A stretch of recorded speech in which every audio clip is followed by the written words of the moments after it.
Hey guys, Dane here from Clarkey's NRL column, joined by my regular co-host, Ozza from NRL, in my opinion. Welcome to our weekly podcast, the Set of Six podcast. It's a podcast where we don't necessarily talk rumours, updates. We more so go over six maybe controversial topics or topics that are definitely up for discussion from the week that was in Rugby League. Before we go any further, Oz, how are you going today? I'm bloody amazing champion. Yourself? Yeah, definitely better to be getting championed just 30 seconds into the podcast. Oh, I forgot. Don't say champion. We've been over this. I'm sorry. I'm sorry. I just say it to everyone, hey. No, you know what? I don't even mind, so we'll move on. Topics for you guys today. We've got, should the Melbourne Storm realistically be talking about dropping people after one loss? Yes or no? For Feeder, come out and said international footy's the pinnacle. We're going to discuss whether we think that is true or not. Who's the best current player in the world?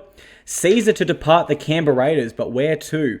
Seabold drops Osako and Roberts. He brings in Staggs and Shibasaki. Is he sort of reacting there, or was that necessary? And then lastly, NRL issuing apologies to teams on muck-ups that essentially cost the game. We're going to be talking about all that and more. But just quickly to this round, Oz, I want to get your tips for the round. It's obviously Magic Round. Let's start off. Magic Round. Titans versus Sharks. Who you got? Sharkies. Yeah, I think they'll be too good also. Tigers versus Panthers. Who you got? Panthers. It's a tough one to tip. I think the Tigers I thought they were the better team last time they played. Oh, yeah, 100%. Yeah. Sea Eagles versus Broncos. Sea Eagles. Yeah, I've gone Sea Eagles. I keep counting them out because of injury, but I'm sick of counting them out. They can win without Tom and Cherry Evans, apparently. Bulldogs versus Knights. Who you got?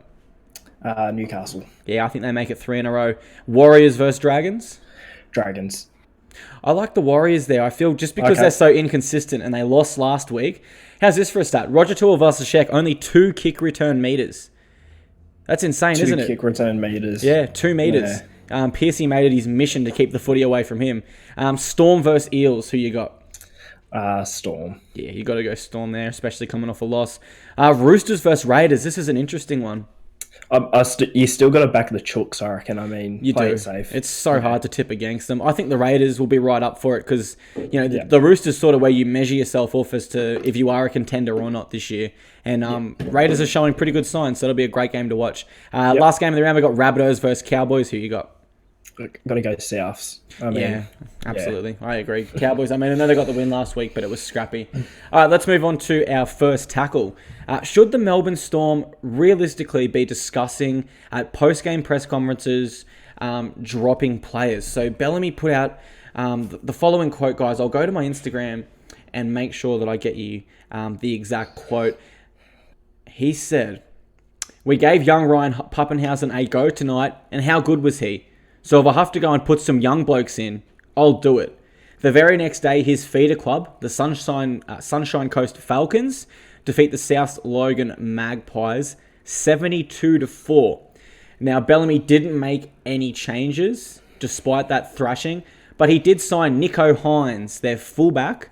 He signed him to an NRL contract. So I wanted to get your thoughts on Bellamy's words. Do you think he should be discussing potentially dropping players after just one loss?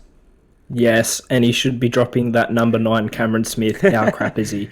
No, I do like it because it's something different for Melbourne in the sense that for so long now, throughout an entire season at least, they've mainly been relying on the same crop of players from round 1 to the grand final, which is what they usually make. So I'm interested to see this.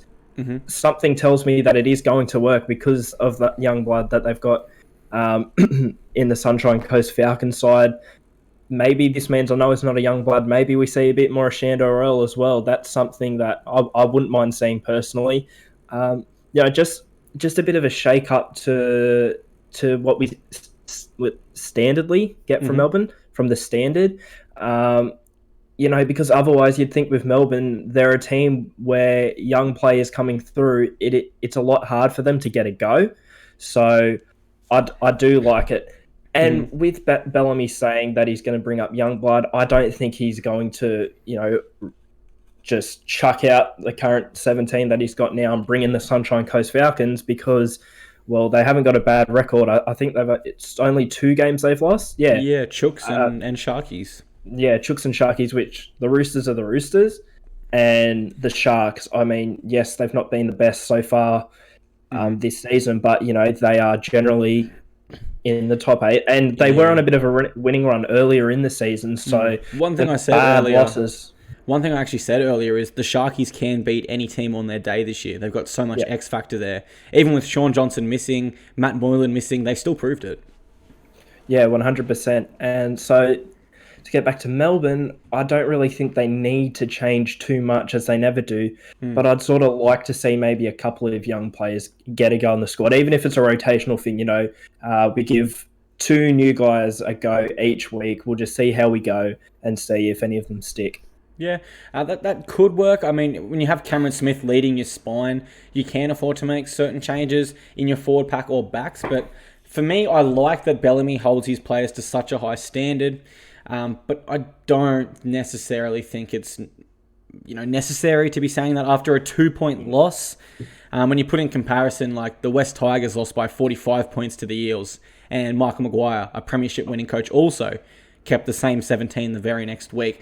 The contract, the man he did upgrade to a first grade contract, Nico Hines, he's played 9 games for the Sunshine Coast Falcons, 3 tries, 14 try assists, 14 line break assists, and 123 average running meters. Now, he is primarily a 5'8", but he can play fullback.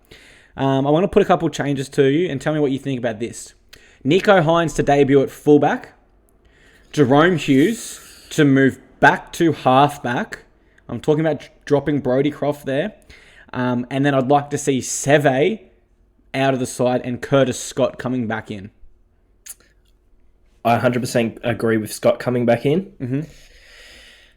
With Nico Hines, I don't mind the debut. I just don't know if you throw him straight into fullback. I don't know. Maybe. You are correct, because generally... Sorry? You are correct. Sorry, I cut you off there. My bad. All good. Pappenhausen, the guy that's currently playing off the bench for them, he's a 5'8" fullback also. And if Bellamy hasn't started him at fullback yet, then I suppose why would he suddenly do that with someone that's even more inexperienced in Nico? Yeah. And in the NRL, we usually do see with players, they'll debut on the wing or in the centres, and eventually they'll move across. Coming to mind is Roger Tuivasa-Sheck straight away. Mm-hmm. More recently, Tom Trbojevic. Corey Allen is currently in that transition phase. He probably won't move over to fullback for a while, but you think he eventually will. Even Kalen Ponga, when he debuted for North Queensland, I believe, was he in the centres in that semi-final game against Brisbane? It was too long ago. I can't really remember, but I think he was out of that fullback position. So we traditionally do see that. Mm-hmm. But, even if they did chuck him straight in at fullback, I mean, give him a go. I mean, it shouldn't matter too much, but, just from what we've seen, it's probably a bit safer to start those players out on the wing and then move them in. Yeah, I can't argue with that. What about the Falcons, but undefeated, 9 from 9, 72-point win. They're flying in the Q Cup at the moment. I guess it just shows how much depth the Storm do have there. Yeah, and they are currently undefeated at the moment. I'm just trying to get back to a poll quickly that I put onto the Facebook. It was actually a poll, something like, should the Sunshine Coast Falcons be added into the NRL? Mm-hmm. From what I've heard, they do have the funds. They have an immaculate stadium. They've put in a bid before, I believe, but were knocked back a while ago just because, I don't know why, but they do have the money. From what I know. So I'm looking at the poll here. It was 65% yes to 35% no. So the majority of the people say yes. A lot of people that did comment, though, said, but they're going to lose all that talent from Melbourne. Well, they would likely have, a sort of 2-year period at least to build a roster. Yeah. And from what we're hearing, from what I've heard, they do have the money. I think them and the Redcliffe Dolphins would be able to sustain an NRL club. That's what I've heard. So you never know in the future. Before we move on quickly, would you prefer a Sunshine Coast team added or a second Brisbane team added? Sunshine Coast team. Yeah, I agree also. Don't want to saturate that Brisbane market. However, I do think we have room for another team in Queensland. Yeah, I can't absolutely agree there. Can't argue at all. Let's move on to tackle 2, guys. So Andrew Fafita was asked by the Channel 9 team post-game last weekend, would you consider an Origin comeback? He said, the pinnacle of our game is playing for your country. So what are your thoughts on his comments, Oz? Do you agree with him or disagree? I agree that it should be the pinnacle. I mean, clearly it should be, but it's not right now, is it? I mean, which is sad to see, which is displaying that there is currently something wrong with our game internationally, at least for Australia. There are plenty of New Zealand players, Tonga players that, are over the moon to play for their country. However, in Australia, if you take that Australian 17, you say to them, what would you prefer to do? Play Origin, play for Australia, they'd likely choose Origin. It's just what it's become because of the popularity of Origin and probably the lack of care, I'd say, the NRL have put towards international footy, but they're starting to do it again now. Yeah. The problem is, though, it's not necessarily the NRL's job. It's sort of like one of those things like, Bill Gates is rich, so he should donate to the poor. It's not his job, but he could do a lot more, just like the NRL could do a lot more. But I definitely agree with you. Origin is the pinnacle. 2 examples I've got is my personal Facebook around Origin time. Suddenly everyone's a rugby league expert and they know everything. And then I went to the Fiji versus Italy game last year at GIO Stadium and there was like 1,000 people there. Yeah. Another example I've got, when I interviewed Canberra Raiders lock Ryan Sutton earlier this year, he told me all the boys get up nice and early to watch Origin over there. But I don't think they'd be getting up nice and early to watch Fiji versus Italy. When you put it into context like that, you could make some sort of argument that international football is the pinnacle at some stages, and I'm talking Australia versus England, Australia versus New Zealand, but that's one game a year maybe, which is just not good enough to even consider that. I think, and this is my opinion, we're at least 1 decade or possibly 2 away from international football even breaking even with Origin in terms of interest, views, etc. Don't get me wrong, sorry to interrupt. I do believe that the interest in International Rugby League is definitely coming back, and I'm talking in the very immediate past, as in very recently it has, due to the rise of teams such as Tonga. England, I'd argue, are better than New Zealand right now. So they're coming back as a contender, and especially when they took Australia to that 6-4 game in the World Cup final, the interest is coming back. Yes, some of it's from Australians, but the interest worldwide from other countries is growing. And do we argue that it's obviously good, but do we argue that it's good that there's added interest from these other countries but not Australia? I don't know. So, and obviously those other countries aren't really going to care about Origin. So I will say the international game as a whole is definitely gaining its interest back, but Australia is starting to drop behind a bit. So yeah, I agree. I'm particularly a big fan of the Chasing Kangaroos podcast. I don't mind throwing that in my ear when I play a bit of NBA on the Xbox or whatever. That's purely focused on international football. It's a pretty awesome podcast, actually run by Michael Carboni. And from my side of house, I am an official ambassador for Red Star Rugby League. They won the Balkan Super League in Serbia last year.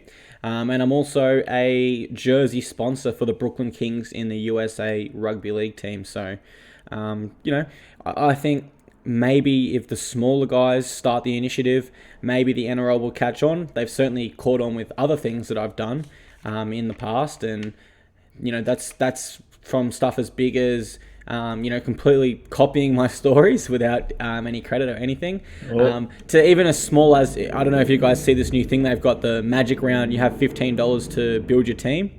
That was a complete rip-off of what I was doing this preseason, but so who knows, maybe if we started at the bottom and we slowly build it up, maybe the big guys will start to take notice, but at the end of the day, it's not the NRL's primary focus or goal or mission. So I don't see them being too worried whether international football succeeds or not. At the end of the day, they're still a multi-million Australian business, and the NRL is here to stay. So I just want to add in one more point.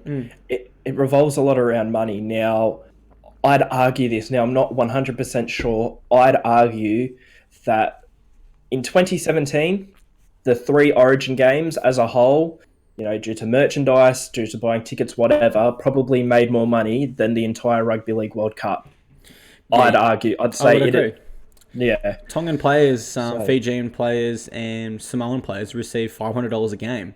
That's 3 Origin jerseys per player to make that. That's way less than what they get paid in Origin as well. Exactly. I think Origin's about 30, 40, 50k. So when you put the pay packets beside each other, you have to commend blokes like Jason Tamalalo and Andrew Fafita, who are realistically shoo-ins. They're the first selected for first-tier nations, Australia and New Zealand. But they're going back to the smaller island of Tonga and growing the game internationally. So salute to you, boys. As we move on to Tackle 3, Oz. Who is the best rugby league player in the world? I'll tell you who I think. I think Luke Keary is at the moment. We're going off form so far this year. If we're going off years gone by, it's Cameron Smith still. But just looking at the form period of 2019, so the question should always be, who has been the best player in the world so far in 2019? A little bit of a strange question, but if we don't add that little twist to it, I think most people would agree it's Cameron Smith. So did you pinch that one from me? I posted that yesterday. Did you? You cheeky. Yeah.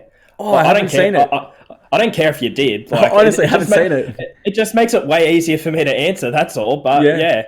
Crap. No, honestly, I did not see that, man. But yeah, Luke Keary, dangerous running game. He's a game manager.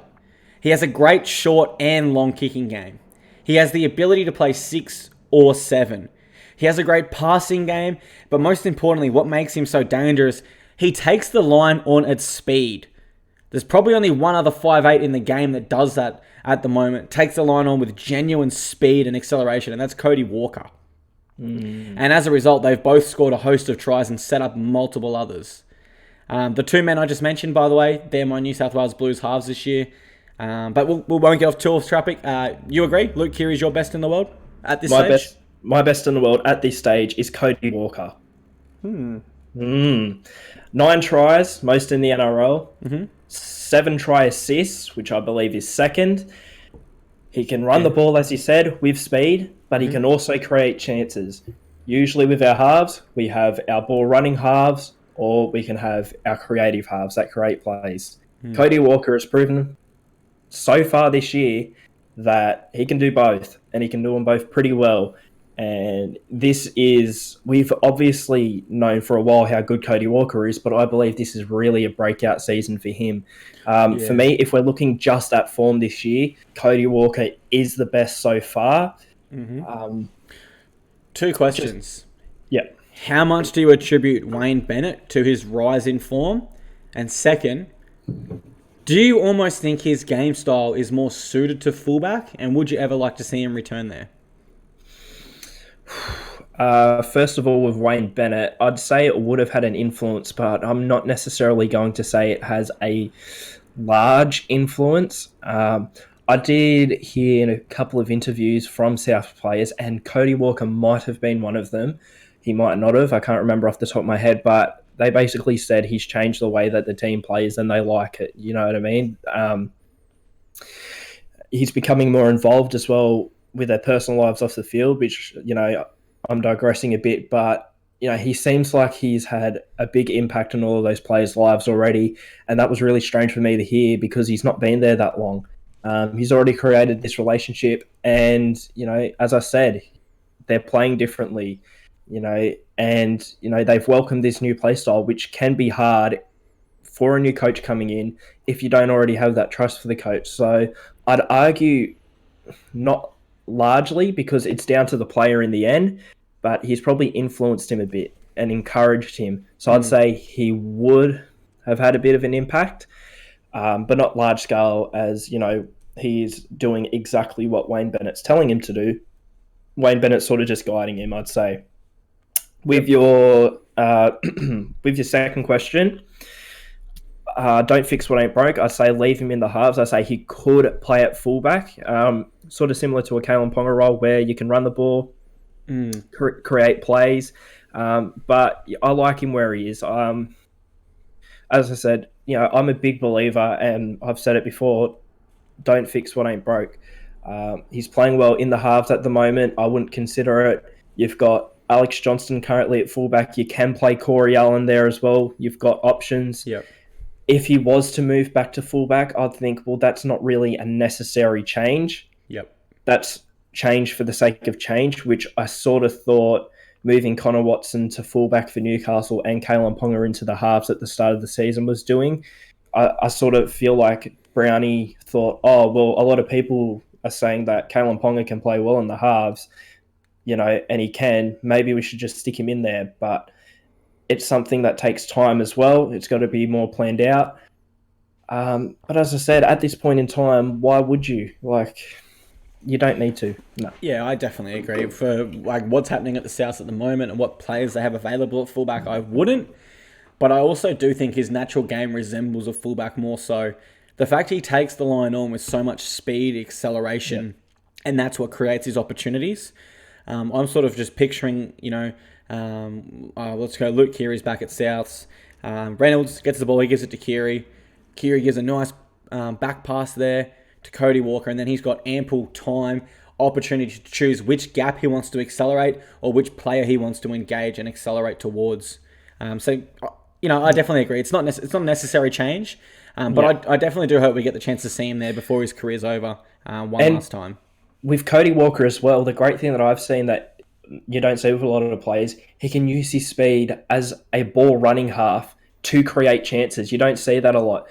Generally, a ball playing a creative half is a creative half that will, from the outset, when they get the ball, they'll look to create a play. They'll look to make a gap for someone, drawing the line, whatever. Cody Walker can look like he is about to make a ball running play, but then, he goes through and he uses that to his advantage to then create a play for someone else. It's pretty amazing. He can mesh the two. It's great.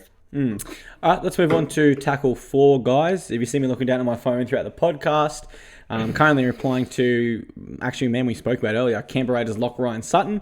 He's jumping on the page for a Q&A soon. Should Canberra Raiders halfback Aiden Caesar depart the club? A little bit of background information for everyone. He's been stuck in reserve grade the past 3 weeks. The Mole last week said Caesar will depart the club before June 30. And they've also recently signed George Williams.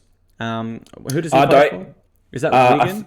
He plays for Wigan. I don't believe it's confirmed. From what I read, Fox Sports released today, Canberra are denying it. However, all of his England teammates are talking about it. So it's something that has happened, but we still need to sort of say that it's not official as of yet. But it's not official, but it's very likely.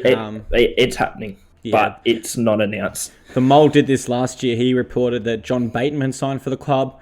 The Raiders denied it. Then it turned out, actually, we did sign him. We just didn't want to announce it to upset Wigan. The fact it's the Mole again, and it's the same two clubs involved. Obviously, he's got the source there. Was it Wayne Bennett that said, I think it was about John Bateman. It might have been about George Williams earlier in the year. Well, Canberra have really got a good player.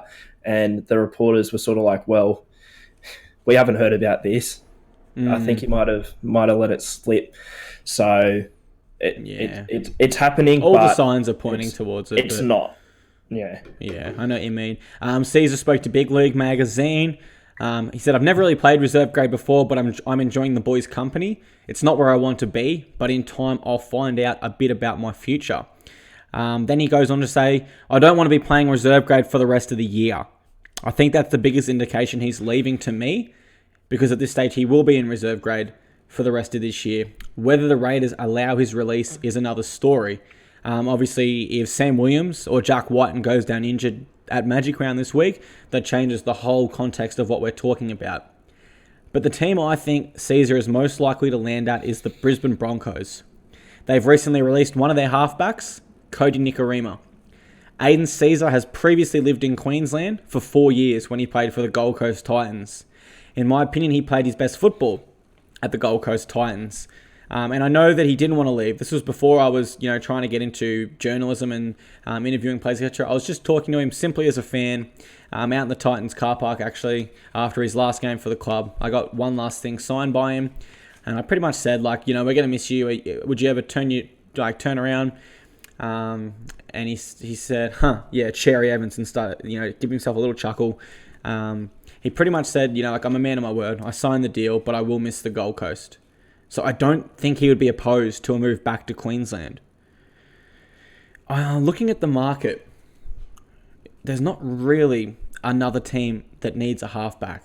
If we go through quickly, Titans, no. Nope. Sharks, no. Tigers, definitely no. Panthers, definitely no. Sea Eagles, well, they've got 3 already, no. Broncos, yes. Because Tom Dearden looked good, but he's only played 1 game. There's a difference. Bulldogs, you would think no. They've got enough depth there. Knights, again, they've got enough depth there with Mason Lino in reserves. Warriors, they just signed Nicarima. Dragons, definitely no. Storm, yeah, yes. 100%, yes. I don't know if Bellamy is that sort of man. Cameron Munster, get out, bring in Aiden Caesar, 10 premierships in a row. Let's do it. He could make room for Brodie Croft. Definitely not Munster. But yeah, I don't think so. I don't think he'd be interested there. Eels next year for 2020, definitely. There could be an option there if they don't re-sign Mitch Moses. Roosters, no. Raiders, he's already there. Rabbitohs, no. And Cowboys, no. They've got 3 halves also. No. When we look at this market, Eels next year, Storm, highly unlikely, but maybe. Broncos are the only other team he can land at. Wants to leave. He wants to leave this year, doesn't he? So I don't want to be playing reserve grade this year, is what he said. yeah. So he didn't say I'm going to leave, but when you say I don't want to be playing reserve grade, the only other option is to leave. So we can assume that, surely. Or to injure someone at training. Maybe he puts a big hit on in the tackling drills. I don't know. So do you agree? Do you see any other sort of clubs where Caesar could end up? Not really. I mean, Brisbane seems like the most viable option. It is sort of sad because Tommy Dearden and Sean O'Sullivan, guys like that, probably won't be getting many opportunities if he does. Because there's only really one team we're talking about him going to, I just sort of want to bring up a rumour that I sort of heard during the week about him maybe going back to the Titans. I think that's purely a rumour because that's where he came from. Yeah. And I do not see him going back there as well. The only other place I can see him going to is the Super League if he wants to leave mid-season. If Brisbane don't want him, I'm sure a Super League team will be happy to take him. Blake Austin right now is tearing it up for Warrington, of course, his old halves partner, and I believe is currently leading the voting for the Man of Steel. So, yeah, he's on fire from what I've seen. Yeah, that's an option too. But, Aiden Caesar might not want to go to England, but, it's either Brisbane or England or get used to reserve grade. Yeah, we have seen other players go over there for 1 year and come back. James Seguiaro, Jamie Soward have all done it. They stay there for 1 year, half a season, whatever, and come back when the NRL market's a little bit more open, a little bit more flexible as to where they could land. But let's move on to tackle 5, but we'll stay with the Brisbane Broncos. Seabold dropping Osako and Roberts. Has he lost the plot, or were they necessary droppings for you?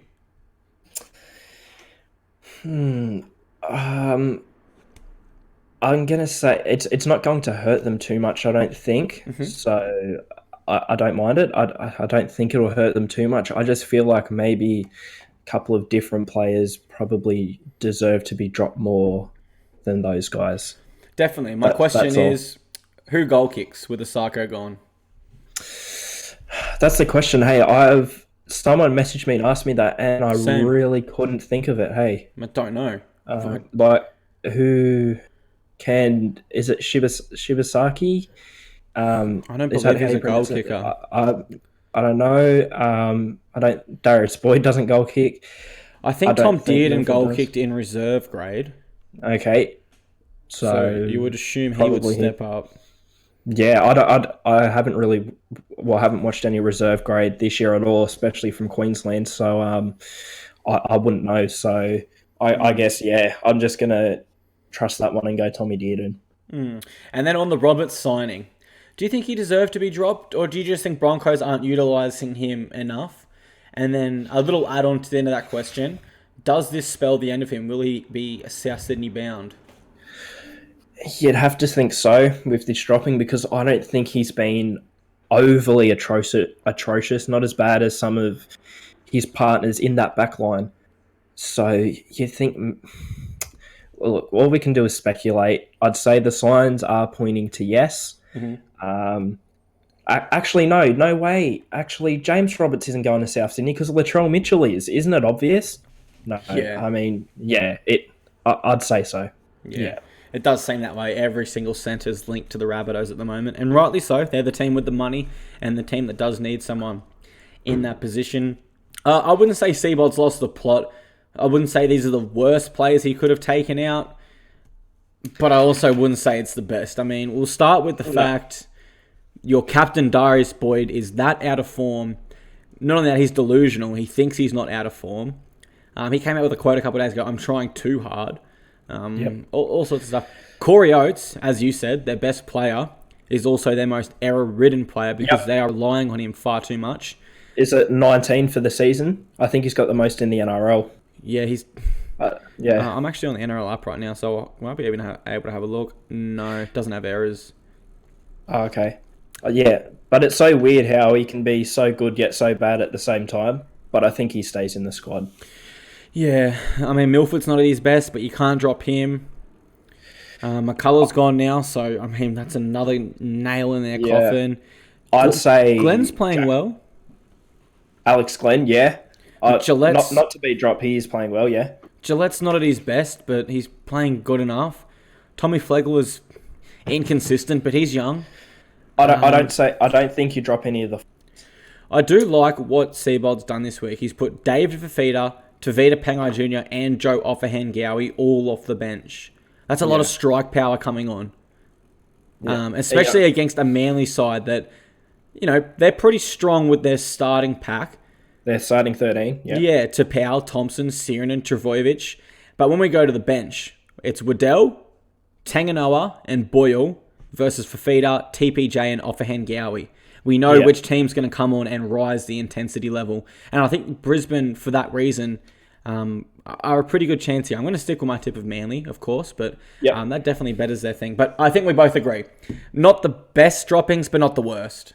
Yeah, if I had to name one player from Brisbane who should be dropped, other than Darius Boyd, because you've brought him up, I'd say probably Jack Bird. I know maybe a little... He hasn't controversial, been horrible, but... He hasn't been horrible, but he's just not playing the way that he used to. He himself has made silly errors throughout games. He barely runs the ball straight anymore. If you really watch, he'll try and run to the side and turn and run, which makes me think maybe a bit of a confidence problem, confidence taking on the line. I mean, I think it paid off once against the Tigers when he kept running the ball to the side, and I think he might have either scored or he put someone else in to score, but I think that was pure luck. I just don't see him running the ball straight enough like a centre should. I see him grabbing the ball, coming back infield, trying to look for someone to pass to, which when you're a centre, the only person that you should realistically be passing to is your winger or the player just inside of you. But he's running, trying to look for someone to pass it to, generally gets tackled. It's paid off for him a couple of times, but I don't see him running the ball straight enough. I think maybe it might be a confidence issue, maybe because of the injuries he's had.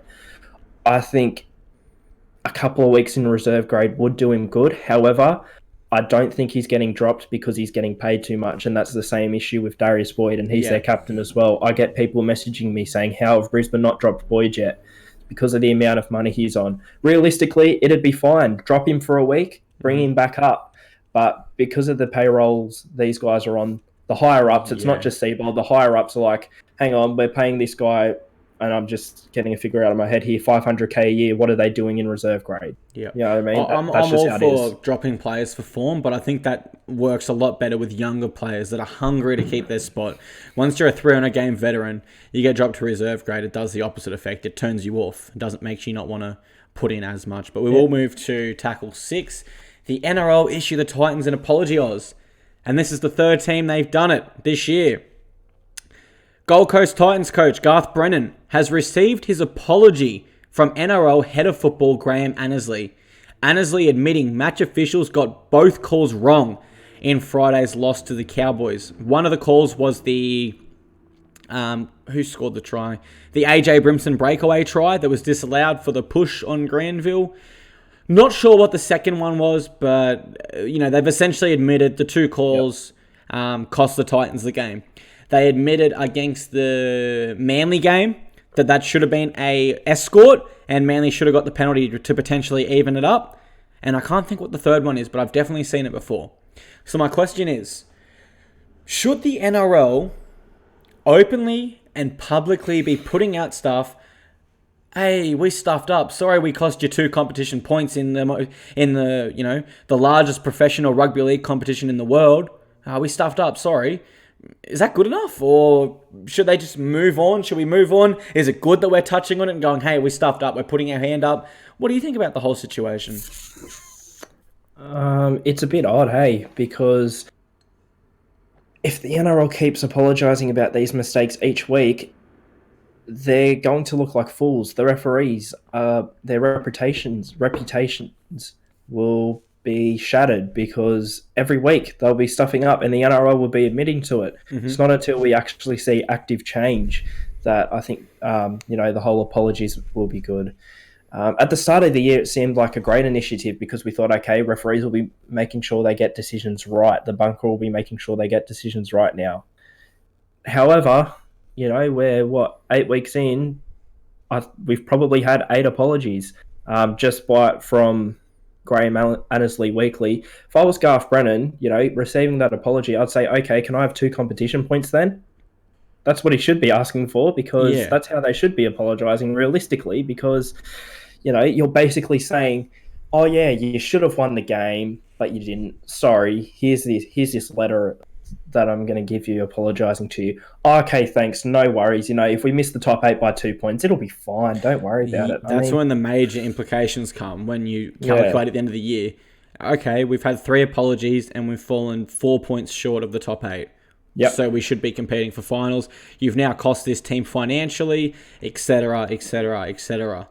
And the referees' punishments, I don't feel like they're enough. I mean, I'm all for positive, not referee bashing because they do have such a tough job. But they come out a couple of weeks ago and they drop Gavin Badger. It was announced. 2 referees demoted for their act in this game. He was back in the NRL the week later. So essentially, all you did, he receives the same pay packet because he's on salary. All you did was give him a lower grade competition game to referee at a slower pace with less responsibility and less eyes watching him. And then he's straight back next week. Like it's almost like you give him a little bit of a break. I don't think that's sufficient. No, we need more firm and we need more set punishments for referees. And I know this sounds so weird because we talk about, we need certain legislations, punishments for NRL players. We need them for NRL referees as well. If you get a call wrong that has led to a try or a no try and it should have been one or the other, you get this. If you, just trying to think off the top of my head, if you give a penalty that shouldn't have been a penalty constantly throughout the game, you get this. If, if you've cost the team on the buzzer through whatever, you get this. I think there needs to be set rules. Do you think more so suspensions or like fines?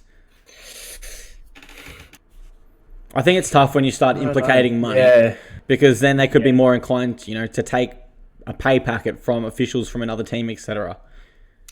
As soon as you introduce fines or money of any sort, I think it makes it difficult. But then it also makes suspensions and stuff difficult because, let's go. Matt Chechen accidentally fucks up. Okay, he's getting 8 weeks in reserve grade. He's one of our best referees. Who are we going to bring up for 8 weeks? You're inadvertently affecting the competition even further then because you're bringing someone less experienced in. Or I'd say, if it's bad enough, bend them entirely for a couple of weeks. Bringing someone up, I'm not entirely against that because it means, a referee who generally is, the one that takes the back seat, can get promoted for a few weeks to see how they go as that lead referee and someone from reserve grade can come up. I agree. But the problem is I don't mind that. I agree, but in a professional competition, we can't really be seeing how they go. They need to be ready. But I mean, the referees that we've got at the moment, the so-called, great elite top-level referees, are not doing good enough. And if one of those top elite level referees has been dropped, they've obviously done something wrong. So at least if a young guy is coming in, maybe we're more inclined to forgive them in a sense. I mean, for me, it's worse if someone like Jared Sutton stuffs up than a reserve grade referee coming in for his first game. That's what I'm saying. Yeah. It is a bit of a risk, but if they stuff up, then they've obviously been put there for a reason anyway, probably because someone's been dropped. So I dare say that it is probably the best way to go at the moment until we figure something out. It's one of those ones we could sit here and argue back and forth all day, different ways of it, because there is no clear-cut perfect solution. But that's going to wrap up the 6 tackles, guys. Thanks so much for joining us this week for the Set of 6 podcast. If you want to follow either of us on social media, all our links and handles are just above us here. Thanks so much for tuning in, guys. And we'll see you guys next week when we return with another installment of the Set of 6 podcast. Oz, over to you to say goodbye. I love you 3000.